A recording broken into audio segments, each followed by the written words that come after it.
C'est lors de ma première visite à Tokyo que me vint l'envie d'aller découvrir Okinawa.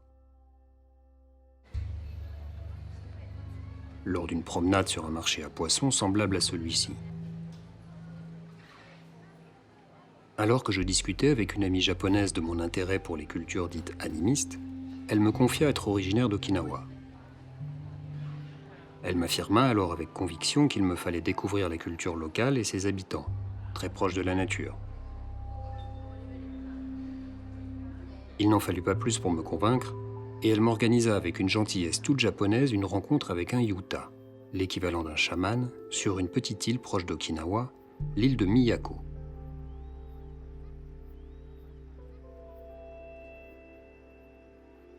Je suis curieux de voir ce qu'il pense des problèmes environnementaux actuels et de la place de l'homme dans la nature.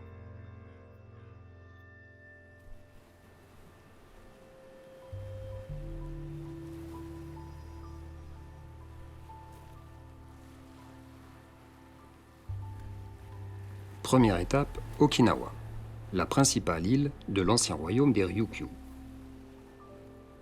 Un archipel d'îles situé entre Taïwan, la Chine et le Japon. Cette position stratégique en a fait une importante plateforme d'échange entre ces pays. L'archipel fut finalement annexé par le Japon en 1879. Peu de temps après mon arrivée, alors que j'avais prévu quelques visites, un typhon paralyse l'île pendant 48 heures.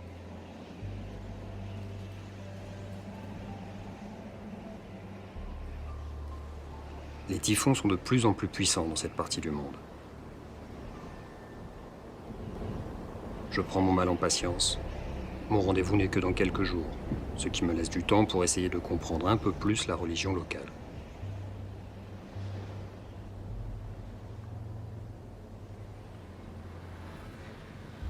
La nature ayant finalement décidé de nous laisser reprendre le cours de nos vies, je découvre l'île. Ma première impression est assez partagée. Alors que je m'attendais à une petite île verte, je découvre une île surpeuplée, à la circulation dense et où les buildings fleurissent.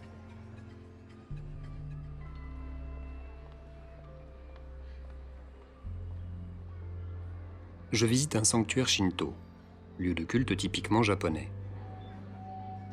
Apparemment, il y en a très peu sur l'île. L'annexion par le Japon est relativement récente, et le Shinto n'a pas pris le pas sur les croyances locales. Les habitants d'Okinawa se sentent d'ailleurs toujours un peu différents des autres Japonais.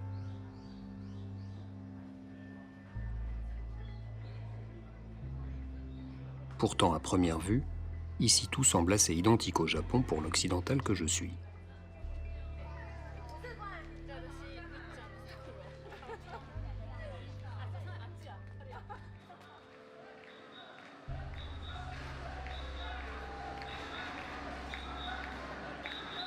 Mon amie japonaise m'avait aidé à organiser mon voyage pour qu'il coïncide avec le festival de chant et de danse traditionnel d'Okinawa, événement qui attire énormément de monde.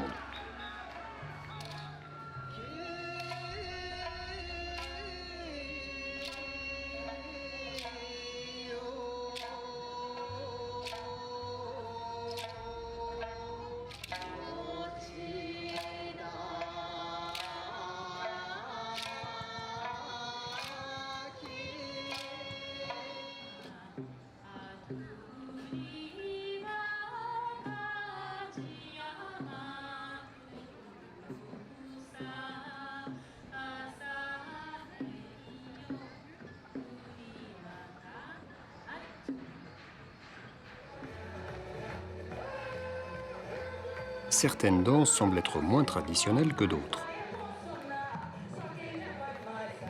On m'explique que de nombreux habitants d'Okinawa se sont expatriés au Brésil et qu'il s'agit de leur rendre hommage.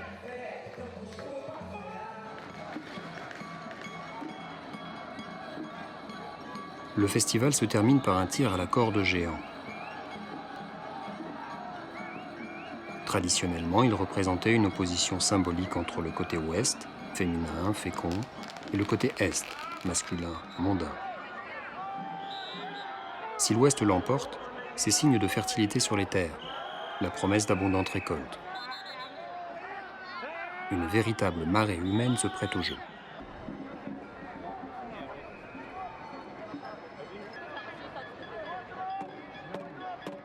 Je ne suis pas bien sûr que dans ce festival touristique, situé dans la plus grande ville de l'île, Naha, il soit vraiment question de la fécondité des terres.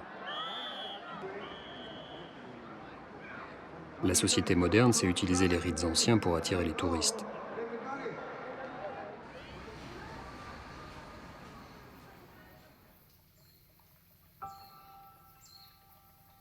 Il est temps pour moi de me rendre sur l'un des sites les plus anciens de l'île, celui de Seifa Outaki.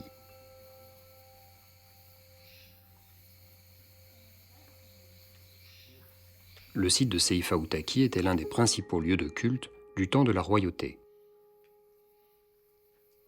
Tous les bâtiments sont aujourd'hui détruits. Seuls quelques murs extérieurs subsistent. Les rois venaient ici, accompagnés de prêtresses, pour prier les dieux primordiaux.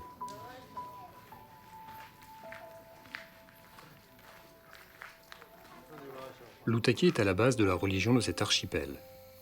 Il s'agit d'un lieu de culte assez minimal, marqué juste par une ou quelques pierres, agencées ensemble dans un bosquet ou dans une grotte. L'Outaki marque l'endroit où se tiennent les kami, que l'on pourrait traduire par dieu ou déité. Ces kami incarnent les forces de la nature, telles le soleil, le feu, les sources d'eau, ou encore la fécondité. Mais ils ne représentent pas des êtres divins. Le plus souvent, ils ne portent même pas de nom. Dans le mythe local, les kami les plus importants, les dieux primordiaux, sont supposés habiter dans la mer, au niveau de la ligne d'horizon. Ce sont ces dieux primordiaux qui ont créé les êtres humains et les ont dotés d'un maboui, que l'on pourrait traduire par âme, force vitale, et qui ne disparaît pas avec la mort.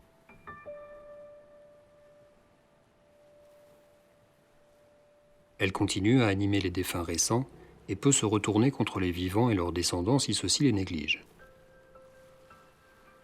De cette notion de maboui découlent donc les esprits et autres fantômes, respectés ou craints.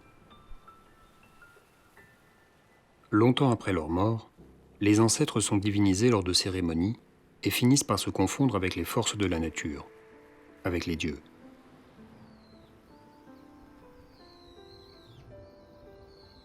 Ces croyances organisaient la vie des habitants de l'archipel, le bon respect du culte devant assurer de bonnes récoltes.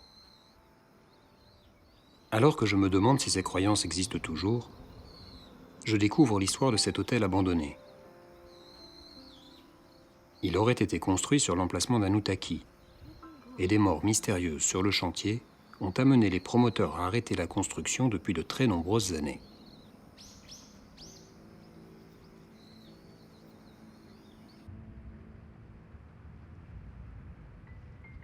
Je continue mes visites. Au large du site de Seifa Outaki se situe l'île de Kudaka. Chaque année, le roi et les prêtresses venaient à Seifa et se rendaient sur Kudaka, une sorte de pèlerinage. L'île est, paraît-il, magnifique. Je m'y rends en utilisant le ferry.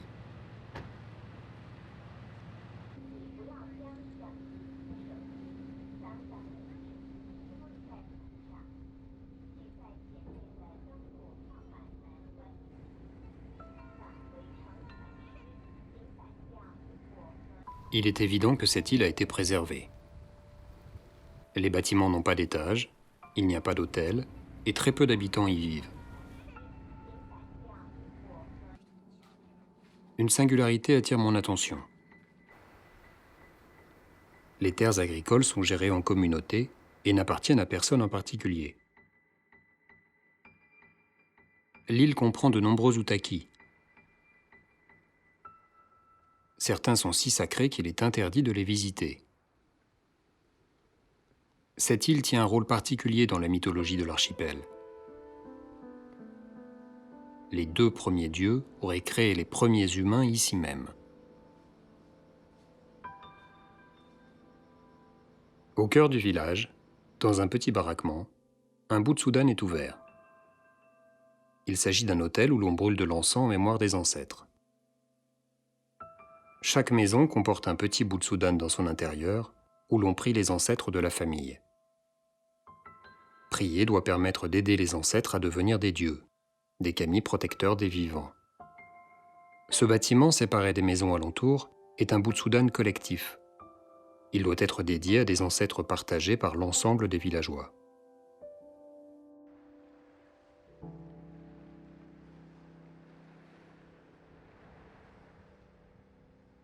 Les tombeaux familiaux de l'île sont remarquables.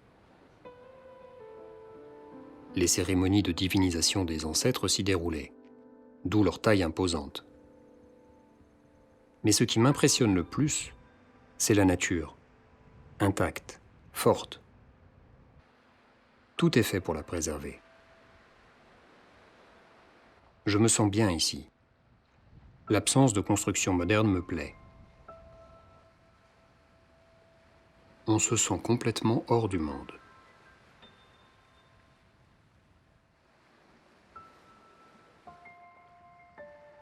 Il me faut toutefois rentrer à Okinawa, car grâce à la mairie locale, j'ai rendez-vous avec des agriculteurs qui vont effectuer une cérémonie pour attirer la fécondité sur leurs terres et ainsi obtenir d'abondantes récoltes.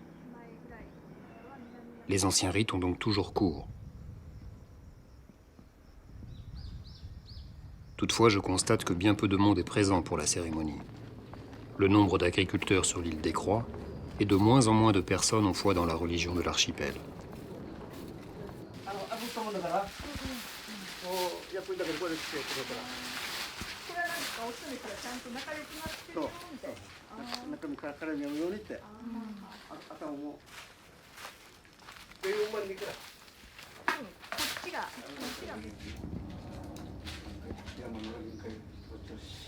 J'apprends qu'ici, à Itoman, les dieux vénérés sont uniquement les incarnations divinisées des ancêtres des villageois, pas les dieux des forces de la nature. Chaque île et chaque village a donc des croyances propres. Je suis ces hommes qui vont prier sur les différents lieux de culte du village. Les villageois doivent se contenter d'un manuel destiné à les guider, afin de respecter le rituel. La cérémonie devrait être conduite par un kaminju, un officiant religieux. Mais ils se font rares.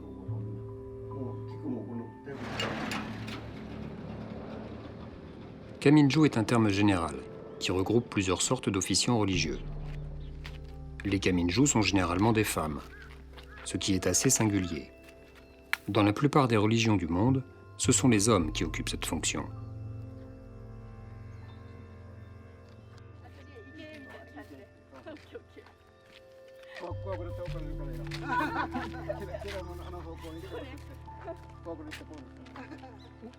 Ce sont également les femmes qui sont habilitées à s'occuper du Butsudan de la maison, et plus généralement du respect du culte.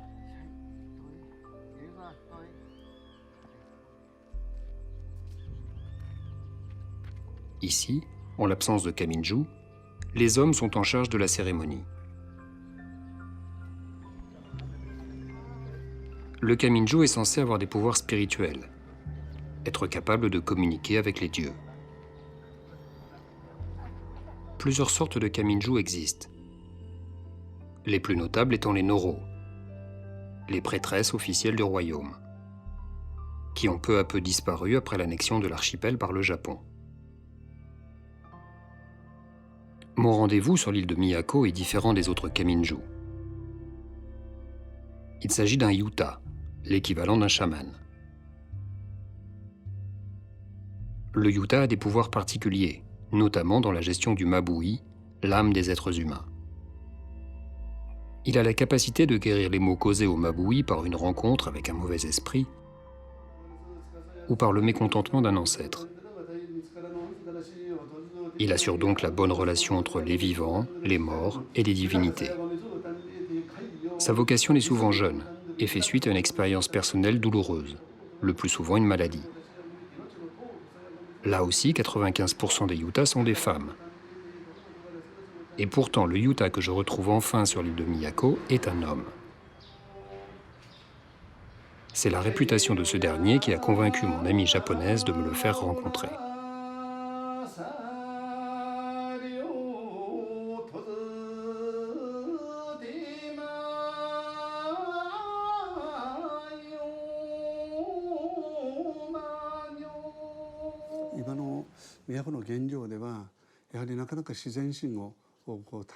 En l'état actuel, sur l'île de Miyako,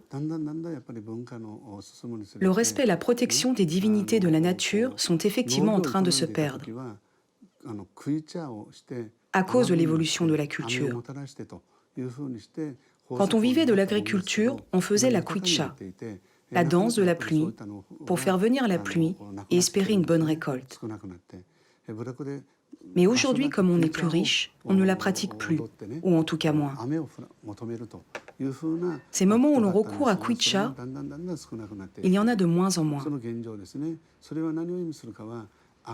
C'est ça l'état actuel des choses. Pourquoi ? Il s'agit du développement.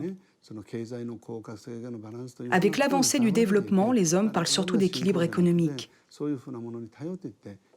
Ils dépendent de plus en plus de l'économie, de l'exploitation, et ils perdent de plus en plus la foi. C'est un fait de nos jours.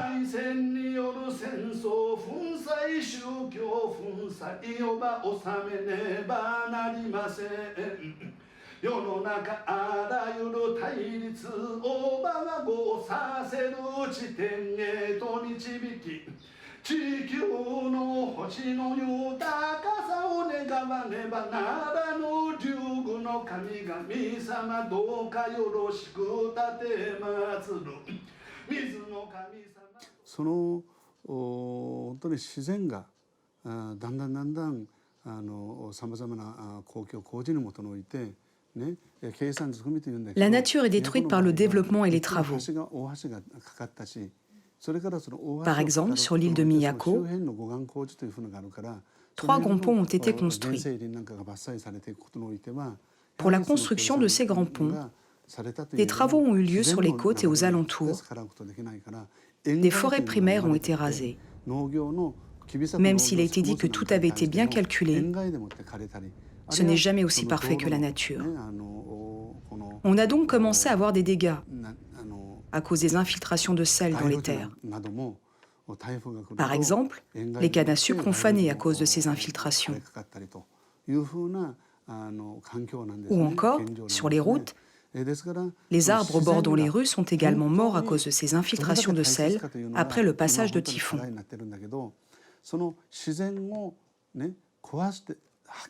C'est ça ce qu'il se passe actuellement. Donc l'importance de la nature, c'est l'enjeu majeur actuel. La nature est de plus en plus détruite par l'exploitation de l'homme et aussi par les changements opérés sur les terrains agricoles.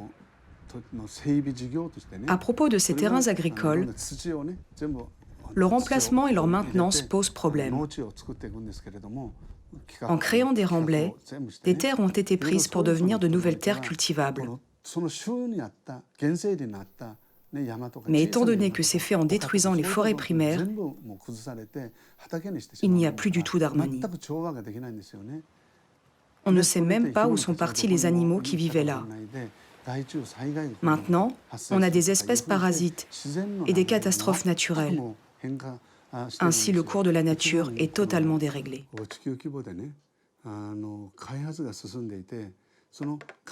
Le développement s'accélère de plus en plus au niveau mondial et ça réveille la colère des divinités.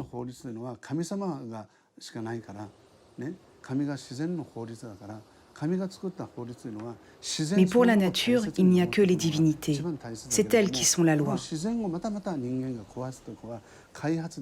Et la loi qu'elles ont créée consiste à protéger cette nature. Mais comme les hommes détruisent encore et encore la nature en l'exploitant, les divinités font savoir leur mécontentement par des catastrophes naturelles, comme des typhons, des canicules, des ouragans, des glissements de terrain, des séismes ou de fortes pluies. Elle nous envoie ces messages-là pour nous dire « Respecte plus la nature » ou « Sache écouter les divinités ».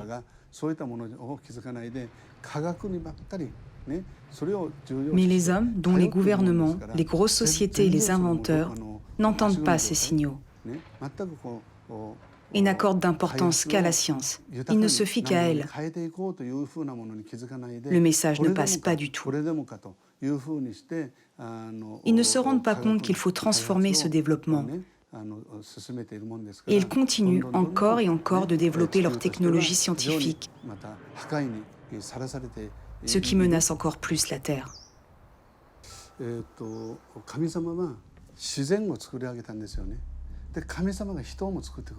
Les divinités ont créé la nature et elles ont également créé les humains. Donc moi je considère que les humains font partie de la nature. C'est donc pour ça que les humains doivent protéger la nature. Les humains font donc partie intégrante de la nature et pourtant ils sont en train de la perdre en continuant de l'exploiter juste pour leurs désirs. Il faut qu'ils se rendent compte de ça.